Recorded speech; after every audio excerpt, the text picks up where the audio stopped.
Sir शुरू करें। Good morning students.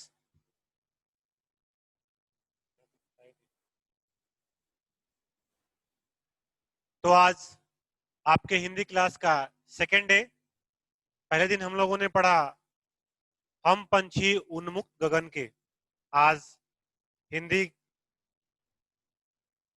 आपके पाठ्य पुस्तक का दूसरा अध्याय जिसका नाम है दादी। तो आप लोग सबके घरों में, हमारे घरों में भी एक दादी होती हैं। दादी मतलब हमारे पिता की माता जी। और उनके बारे में बहुत सी चीजें प्रचलित है। वो हमें कहानियां सुनाती हैं, उनके नुस्खे, तरह तरह की चीजें उनके बारे में प्रचलित है। तो इन्हीं कहानियों को, इन्हीं नुस्खों को हिंदी साहित्य जगत के एक लेखक जिनका नाम है शिव प्रसाद सिंह जी, जिन्होंने इस संस्मरण को अपने लेखनी में बद्ध किया है। तो सबसे पहले मैं आपको बताता चलूं कि संस्मरण होता क्या है। तो जैसे संस्मरण का मतलब होता है यादाश्त, इंग्लिश में इसको आप लोग मेमोरी कहते हैं। तो मेमोरी को ही संस्मरण कहते हैं, ठीक है। तो ये लेखक अपनी दादी जी के बारे में कुछ बता रहा है कि उनकी दादी जी कैसी थी, उनका स्वभाव कैसा था, वो हमारे साथ बर्ताव कैसे करती थी, समाज के प्रति उनका व्यवहार का क्या था। इसी बारे में लेखक आप सबको बता रहा है। तो आइए इस अध्याय की शुरुआत की जाए जिसका नाम है दादी माँ, और जिसके लेखक हैं शिव प्रसाद सिंह जी। तो सबसे पहले हम लोग वाचन कार्य शुरू करते हैं। वाचन कार्य में ध्यान देंगे आप लोग, जहां पे कठिन शब्द होगा उसको आप लोग अंडरलाइन करते जाएंगे।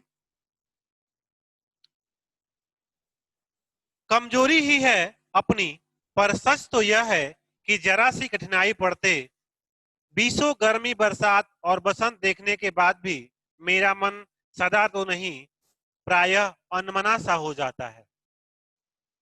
मेरे शुभचिंतक मित्र मुंह पर मुझे प्रसन्न करने के लिए आने वाली छुट्टियों की सूचना देते हैं, और पीठ पीछे मुझे कमजोर और जरा सी प्रतिकूलता से घबराने वाला कहकर मेरा मजाक उड़ाते हैं। मैं सोचता हूं, अच्छा, जब कभी उन बातों को न सोचूंगा। ठीक है, जाने दो, सोचने से होता ही क्या है। पर बरबस मेरी आंखों के सामने शरद की शीत किरणों के समान स्वच्छ शीतल किसी की धुंधली छाया नाच उठती है। इसका समरी एक बार देख लीजिए। लेखक अपने बारे में कह रहा है कि मेरे दोस्त, मेरे जो मित्र हैं, वो मुझे आमतौर पे बताते हैं कि अब गर्मी की छुट्टियां होने वाली हैं, और जब छुट्टियां होंगी तो आप अपने घर को जाएंगे तो अपनी दादी माँ से मिलेंगे। लेकिन दूसरी तरफ वो इस चीज का मजाक भी बनाते हैं कि यह छोटी छोटी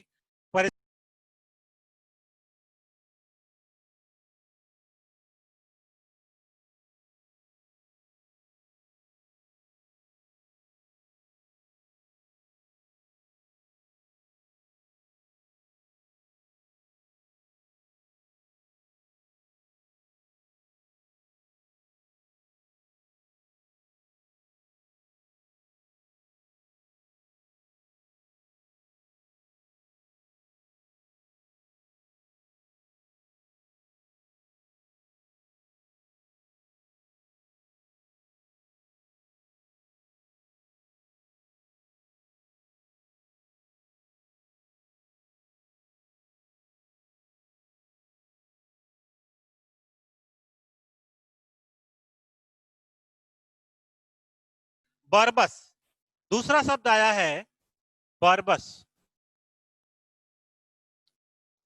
बरबस का अर्थ होता है स्वतः या अपने आप।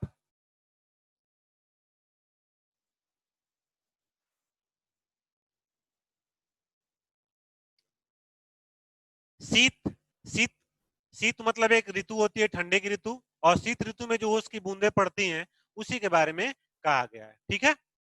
अब अगले पैराग्राफ पे चलते हैं। मुझे लगता है जैसे क्वार के दिन आ गए हैं। मेरे गांव के चारों ओर पानी ही पानी हिलोरे ले रहा है। दूर के सिवान से बहकर आए हुए मोथा और साई की अधगली घासें घेवर और वन प्याज की जड़ें तथा नाना प्रकार की बरसाती घासों के बीच सूरज की गर्मी में खौलते हुए पानी में सड़कर एक विचित्र गंध छोड़ रहे हैं। रास्तों में कीचड़ सूख गए हैं और गांव के लड़के किनारों पर झाग भरे जलाशयों में धमाके से कूद रहे हैं। अपने अपने मौसम की अपनी अपनी बातें होती हैं। आषाढ़ में आम और जामुन न मिले, चिंता नहीं। अगहन में चूड़ा और गुड़ न मिले, दुख नहीं। चैत के दिनों में लाई के साथ गुड़ की पट्टी न मिले, अफसोस नहीं। पर क्वार के दिनों में इस गंधपूर्ण जाग भरे जल में कूदना न हो तो बड़ा बुरा मालूम पड़ता है। मेरे भीतर हुड़क रहा था, एक दो दिन ही तो कूद सका था, नहा धोकर बीमार हो गया। हल्की बीमारी न जाने क्यों मुझे अच्छी लगती है। थोड़ा थोड़ा ज्वर हो, सर में साधारण दर्द और खाने के लिए दिन भर नींबू और साबु। लेकिन इस बार ऐसी चीज नहीं थी। ज्वर जो चढ़ा तो चढ़ता ही गया, रजाई पर रजाई, और उतरा रात 12 बजे के बाद। एक बार फिर से समरी सुन लीजिए इसका सारांश। लेखक कह रहा है कि प्रकृति में जितने मौसम हैं, हर मौसम की अपनी एक विशेषता होती है। जैसे आपके अंग्रेजी कैलेंडर में 12 महीने होते हैं, ठीक उसी प्रकार से भारतीय पंचांग में भी महीनों की संख्या निर्धारित की गई है और उन महीनों में अलग अलग प्रकृति का नजारा या छटा देखने को मिलता है।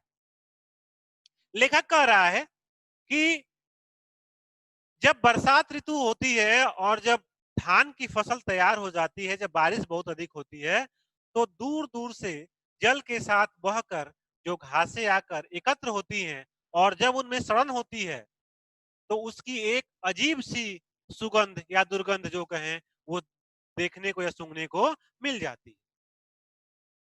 लेखक इन मौसम में तरह तरह के मिलने वाले खाद्य पदार्थों की भी चर्चा कर रहा है और लेखक के मन में जलाशय में नहाने को लेकर उत्सुकता भी है।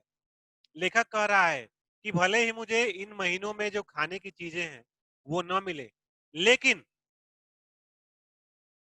जलाशयों में नहाने का हमें पर्याप्त समय मिलना चाहिए। लेखक के मन में एक उदासी यह देखने को मिल रही है कि लेखक कह रहा है कि अभी मैं बमुश्किल 2 ही दिन तो नहा पाया था, लेकिन मेरी तबीयत अचानक खराब हो गई। लेखक यहाँ भी यह भी कहता है कि हल्का ज्वर हो, सर में दर्द हो, तो मुझे ये अच्छा लगता है, लेकिन एक बार जब लेखक का ज्वर चढ़ जाता है तो उतरने का नाम नहीं लेता और वह बढ़ता ही जाता है। इस तरह लेखक की स्थिति दिन पर दिन खराब होती जाती है। तो इस पैराग्राफ में जो शब्दार्थ हैं, जो कठिन शब्द हैं, उनके बारे में भी पढ़ लिया जाए। सिवान, एक शब्द इसमें आया है, सिवान। सिवान का अर्थ होता है खेत से, खेत या मैदान।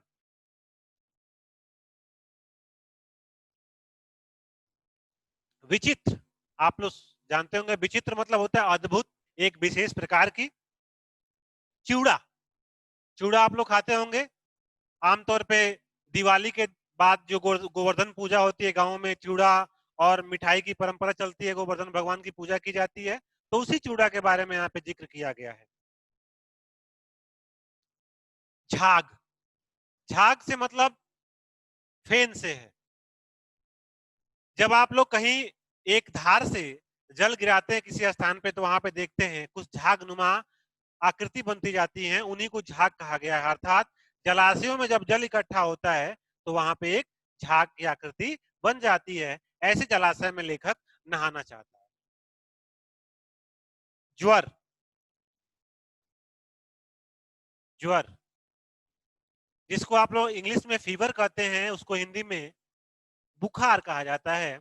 जब आपकी शरीर तपने लगती है, यह दशा ज्वर कहलाती है। हमें उम्मीद है कि अब आपको ये अच्छी तरह समझ में आ गया होगा। अगला पैराग्राफ हम देखते हैं। दिन में मैं चादर लपेटे सोया था, दादी माँ आई, शायद नहा कर आई थी। उसी झाग वाले जल में पतले दुबले स्नेह सने शरीर पर सफेद किनारीहीन धोती, सन से सफेद बालों के सिरों पर सदा टपकते हुए जल की शीतलता आते ही उन्होंने सर पर पेट पेट छुए, आंचल की गांठ खोली, किसी अदृश्य शक्तिधारी के चबूतरे की मुट्ठी मुंह में डाली, माथे पर लगाई, दिन रात चारपाई के पास बैठी रहती, कभी पंखा जलती, कभी जलते हुए हाथ पैर कपड़े से सहलाती, सर पर दालचीनी का लेप करती और 20 बार छूकर ज्वर का अनुमान करती। हांडी में पानी आया कि नहीं, उसे पीपल की छाल से छौंका कि नहीं, खिचड़ी में मूंग की दाल एकदम मिल तो गई है, कोई बीमार के घर में सीधे बाहर से आकर तो नहीं चला गया, आदि लाख प्रश्न पूछ पूछ कर घर वालों को परेशान कर देती थी। अब ये कहानी का एक दूसरा पक्ष है। लेखक अपनी दादी का यहाँ पे चरित्रांकन कर रहा है। वो दादी के बारे में बता रहा है कि लेखक की दादी उसके स्वास्थ्य को लेकर, परिवार के स्वास्थ्य को लेकर किस प्रकार चिंतित रहती थी। उन्हें जब कोई घर में बीमार पड़ जाता था तो वह प्रायः उसके चारपाई के पास उसके सिरहाने बैठ जाती, वह उसकी देखभाल करती और बाहर से आने वाले व्यक्तियों के बारे में वह सुनिश्चित कर लेती थी कि कोई बाहर से व्यक्ति आते ही बीमार के पास तो नहीं चला गया। ऐसा इसलिए किया जाता है ताकि अगर कोई व्यक्ति बाहर से आ रहा है तो कैसे चीजों के संपर्क में आया होगा जिससे उसके हाथ में इन्फेक्शन हो सकता है, तो सीधे वो मरीज के संपर्क में न आए। इन्हीं सब चीजों को ध्यान में रखने के लिए वो क्या करती थी, उन बाहर से आने वाले लोगों को रोकती थी। अगला पैराग्राफ।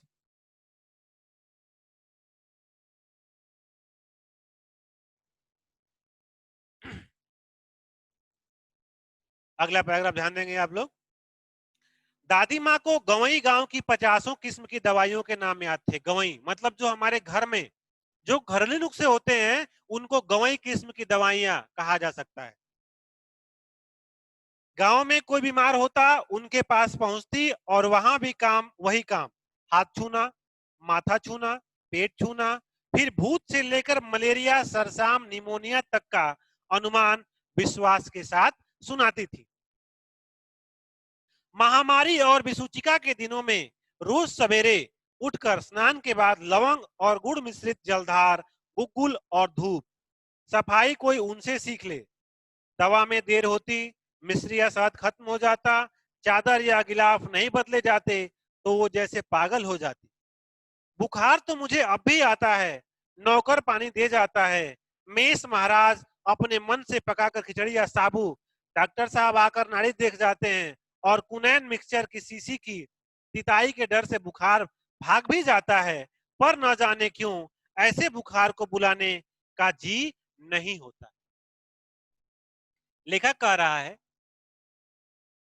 कि जब मैं छोटा था मेरी दादी देखभाल करती थी, मुझे बुखार आज भी होता है, नौकर चाकर लगे हुए हैं, डॉक्टर मेरे पास आते हैं, मुझे दवाई देके चले जाते हैं, लेकिन जो भावना, जो प्रतिक्रिया दादी माँ के द्वारा मेरे बीमार पड़ने पे होती थी अब वह इनके द्वारा देखने को नहीं मिलती। अगला पैराग्राफ। किशन भैया की शादी ठीक हुई, दादी माँ के उत्साह और आनंद का क्या कहना। दिन भर गायब रहती, सारा घर जैसे उन्होंने सर पर उठा लिया हो। पड़ोसी ने आती, बहुत बुलाने के बाद दादी माँ आती, बहन बुरा न मानना, कार परोजन का घर ठहरा। कार परोजन मतलब शादी विवाह, किसी कार्य परोज, किसी मांगलिक कार्य को कार परोज कहा जाता है ग्रामीण भाषा में, ठीक है। एक काम अपने हाथ से न करूं तो होने वाला नहीं है। जानने को यूं सभी जानते थे कि दादी माँ कुछ करती रही, पर किसी काम में उनकी अनुपस्थिति वस्तुतः विलंब का कारण बन जाती थी। लेखक कह रहा है कि दादी माँ काम बहुत ज्यादा नहीं करती थी, लेकिन कोई भी काम होता था तो बिना उनसे पूछे बगैर काम नहीं होता था, उनके अनुपस्थिति में ही काम शुरू किया जाता। क्यों? क्योंकि वो अनुभवी थी, वो उन चीजों के बारे में जानती थी कि कैसे इस काम को किया जा सकता है। इसलिए घर के सभी लोग काम करने से पहले एक बार उनकी राय को जान लेना जरूरी समझते थे।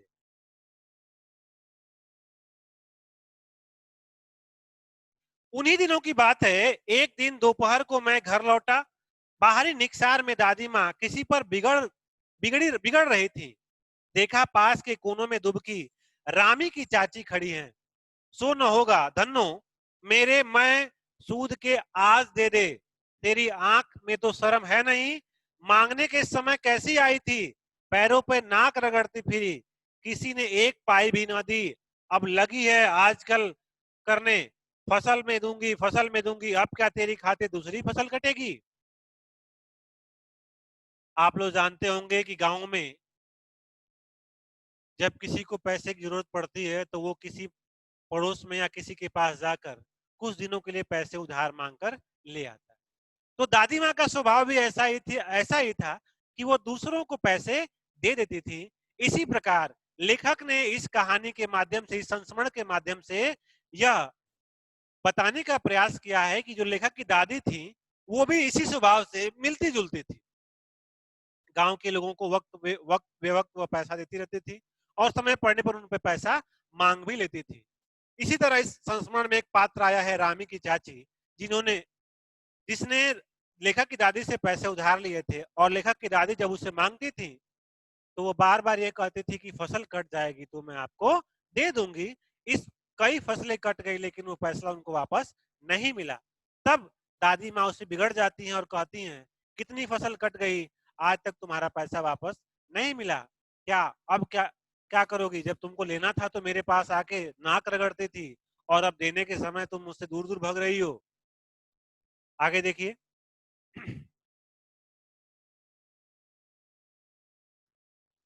दूंगी मालकिन, रामी की चाची रोती हुई दोनों हाथ से आंचल पकड़े दादी माँ की पैरों की ओर झुकी। बिटिया की शादी है, आप न दया करोगी तो उस बेचारी का निस्तार कैसे होगा। निस्तार मतलब होता है निराकरण, समाधान। मैं लिख दे रहा हूं, निस्तार एक शब्द आया इसमें। निस्तार का अर्थ होता है समाधान। इसका पूरा शब्द है निस्तारण। निस्तारण है ये, मैं यहां पे लिख दे रहा हूं। ये पूरा शब्द है निस्तारण, लेकिन कवि ने शार्ट फॉर्म में इसको यूज किया है, संक्षिप्त रूप में इसका प्रयोग किया है निस्तार। तो इसका अर्थ होगा, क्षमा चाहता हूं, इसका अर्थ होगा समाधान। आगे देखिए। हट हट, अभी नहा के आ रही हूं। दादी माँ पीछे हट गई। जाने दो, मैंने इस अप्रिय प्रसंग को हटाने की गरज से कहा। बेचारी गरीब है, दे देगी कभी। चल चल, चला है समझाने। जब लेखक अपनी दादी से कहता है कि दादी गरीब है, दे दो, फिर कभी दे देगी, तो दादी मुझे डांटते हुए कहती है चल चल हट, मुझे समझाने के लिए तू आया है। मैं चुपके से आंगन की ओर चला गया। कई दिन बीत गए, मैं इस प्रसंग को एकदम भूल सा गया। एक दिन रास्ते में रामी की चाची मिली। वह दादी को पूतो फलो दूधो नहाओ का आशीर्वाद दे रही थी। पूतो नहाओ दूधो फलो, यह मुहावरा या लोकोक्तियों का भी रूप हो सकता है और एक आशीर्वाद भी हो सकता है।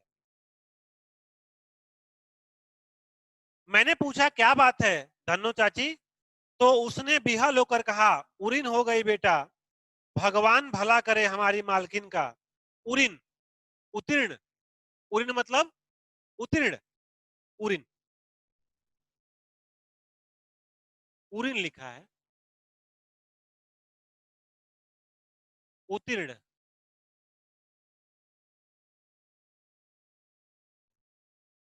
उत्तीर्ण मतलब होता है पास, कर्ज से मुक्त होना, इसको भी उरीन कहते हैं।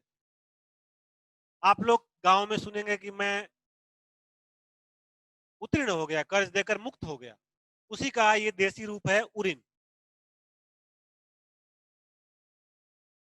पीछे का सभी रुपया छोड़ दिया, ऊपर से 10 रुपए का नोट देकर बोली देखना धन्नो, तेरी बेटी वैसे मेरी, जैसे तेरी बेटी वैसी मेरी, 10-5 के लिए हंसाई ना करो, ना हो देवता है बेटा देवता। उस रोज तो बहुत डांट रही थी। मैंने पूछा वह तो बड़े लोगों का काम है बाबू, रुपया देकर डांट भी ले तो लाभ क्या। डांट बिना तो लाभ क्या। मैं मन ही मन इस तर्क पर हंसता हुआ आगे बढ़ गया। किशन के विवाह के दिनों की बात है। विवाह के 4-5 रोज पहले से ही औरतें रात भर गीत गाती हैं। विवाह की रात को अभिनय भी होता है। यह प्राय एक ही कथा का हुआ करता है। उसमें विवाह से लेकर पुत्रोत्पत्ति तक के सभी दृश्य दिखाए जाते हैं। सभी पार्ट औरत ही करती हैं। मैं बीमार होने के कारण बारात में न जा सका। मेरा भाई राघव दलान में सो रहा था। औरतों ने उस पर आपत्ति की। दादी माँ बिगड़ी। लड़के से क्या पर्दा। लड़के और ब्रह्मा का मन एक सा होता है।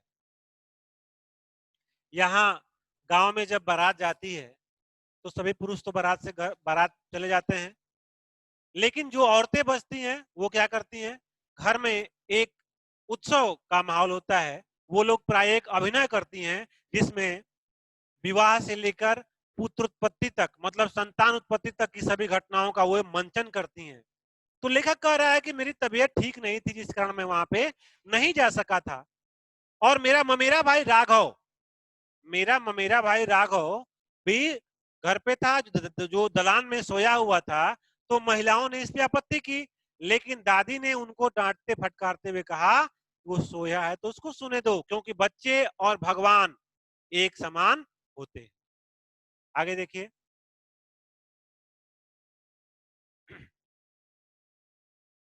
मुझे भी पास ही एक चारपाई पर चादर उड़ाकर दादी माँ ने चुपके से सुला दिया था। बड़ी हंसी आ रही थी। सोचा कहीं जोर से हंस दूं, भेद खुल जाए तो निकाल बाहर किया जाऊंगा, पर भाभी की बात पर हंसी न रुक सकी और भांडा फोड़ हो गया। महिलाएं आपस में मजाक हंसी कर रही थी और उनकी बात सुनकर लेखक को हंसी आ रही थी और वो अपनी हंसी को रोक न सका। और महिलाओं को यह आभास हो गया कि यह लड़का सोने का नाम नाटक मात्र कर रहा है, यह सोया नहीं है। देवू की मां ने चादर खींच ली। कहो दादी, यह कौन बच्चा सोया है? बेचारा रोता है, शायद दूध तो पिला दूं। हाथापाई शुरू हुई। दादी माँ बिगड़ी। लड़के से क्यों लगती हो? सुबह रास्ते में देबू की मां मिली। कल वाला बच्चा भाभी। मैं वहां से जोर से भागा और दादी माँ के पास जा खड़ा हुआ। वस्तुतः किसी प्रकार का अपराध हो जाने पर जब हम दादी माँ की छाया में खड़े हो जाते, अभयदान मिल जाता है। आप लोग देखते होंगे, आप लोग घर में बड़ी से बड़ी शैतानियां कर देते होंगे। आपके मम्मी पापा, भैया, दीदी या बड़े लोग आपको मारने दौड़ते होंगे, तो आप साधारण तौर पे अपने दादी के पास जाकर छिपते होंगे, क्योंकि वो घर में एक ऐसी सदस्य हैं जो आपको हर संकट से, सभी प्रकार के दंड से बचाती हैं। और वो घर की सबसे बड़ी होती हैं, इस नाते उनके बात को सबको मानना पड़ता है और आप तमाम प्रकार के उड़नता करने के बावजूद बच जाते हैं। लेखक वही कह रहा है कि जब भी हम कभी अपराध करते थे, जब भी कोई गलती काम करते थे, उड़नता करते थे, और जब हमको कोई दंड देने के लिए बुलाता था, तो आमतौर पर हम दादी माँ के पीछे जाकर छुप जाते थे। आगे देखिए।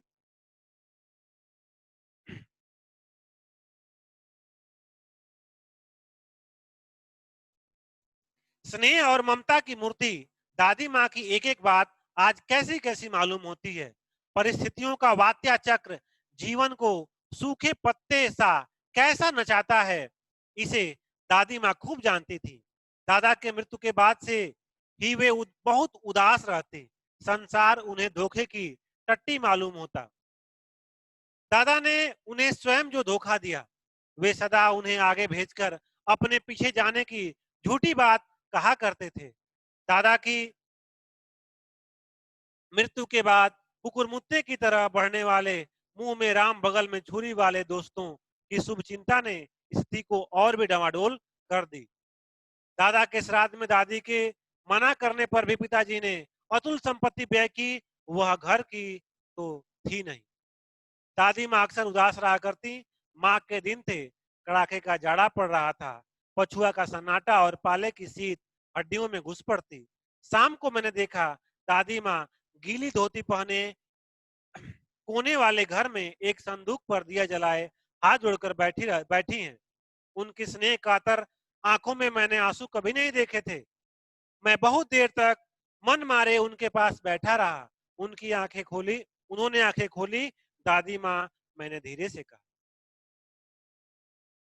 लेखक अपने और अपने दादी माँ के अतीत के बारे में बात कर रहा है। लेखक कह रहा है कि जब दादाजी जीवित थे तो अनेकों उनके मित्र आते और अपना दादाजी का यशगान करते, तरह तरह की डींगे हाँकते। लेकिन जब दादाजी जैसे चले गए इस दुनिया को छोड़कर, तब से दादी उदास रहने लगी और ऐसे लोग भी समझ में आने लगे जो मुंह पर हमारी प्रशंसा करते हो और बगल में हमारी शिकायत भी करते हो। इसमें लिखा गया है, मुंह में राम बगल में छुरी। मतलब मुंह पे प्रशंसा करना और बगल में धोखे देने वाली बात। दादाजी दादी जी जो थी वो खुद दुखी रहा करती थी, क्योंकि दादाजी अक्सर उनसे कहा करते थे कि तुम्हारे मरने के बाद ही मेरी मृत्यु होगी, लेकिन प्रकृति को ऐसा मंजूर नहीं था। दादी माँ अभी जीवित ही थी, तब तक दादाजी उनको छोड़कर इस दुनिया से चल बसे। आगे देखिए। क्या है रे, तू यहाँ क्यों बैठा है? दादी माँ, एक बात पूछूं, बताओगी ना? मैंने उनकी स्नेहपूर्ण आंखों की ओर देखा। क्या है, पूछ। तुम रोती थी? दादी माँ मुस्कुराई। पागल, तूने अभी खाना भी नहीं खाया ना? चल चल, धोती तो बदल लो दादी माँ, मैंने कहा। नहीं, कोई आवाज नहीं आ रही है। मुझे सर्दी गर्मी नहीं लगती बेटा, वे मुझे खींचती रसोई में ले गई। मैंने मैंने देखा चारपाई पर बैठे पिताजी और किशन भैया मन मारे कुछ सोच रहे हैं। दूसरा चारा ये क्या है? बाबू बोले, रुपया कोई देता नहीं, कितने के तो अभी पिछले ही भी बाकी हैं। वे रोने रोने से हो गए। रोता क्यों है रे? दादी माँ ने उनका माथा सहलाते हुए कहा। मैं तो अभी हूँ ही। उन्होंने संदूक खोलकर एक चमकती सी चीज निकाली। तेरे दादा ने यह कंगन मुझे इसी दिन के लिए पहनाया था। उनका गला भराया। मैंने इसे पहना नहीं, इसे सहेज कर रखती आई हूँ। यही उनके वंश की निशानी है। उन्होंने आंसू पोंछ कर कहा, पुराने लोग आगा पीछा सब सोच लेते बेटा। लेखक जब अपनी दादी माँ के पास बैठता है, दादी माँ एक संदूक पर दिया जलाकर वहां बैठे हुए उदास थी। लेखक उनके पास गया। रनिंग टाइम आउट, थोड़ा सर को बुलाना बेटा, सर ब्रजेश सर।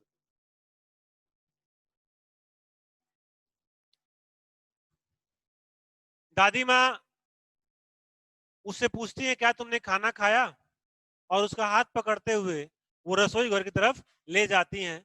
वहां पर उसके चाचा और चचेरे भाई वहां पर बैठे होते हैं और वो दादी से कहते हैं कि जो लोग हमसे उधार पैसे लिए हैं उन्होंने पैसे तो वापस नहीं किए हैं, क्या किया जाए?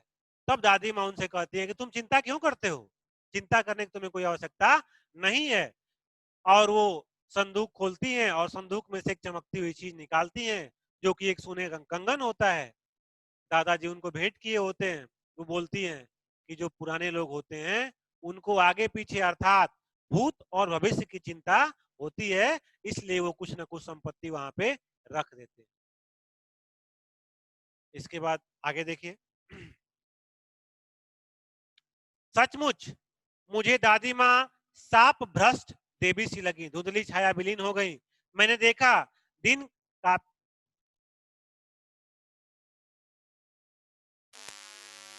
मैंने देखा दिन काफी चढ़ाया है। पास के लंबे खजूर के पेड़ से उड़कर एक कौवा अपनी घिनौनी काली पंखे फैलाकर मेरी खिड़की पर बैठ गया।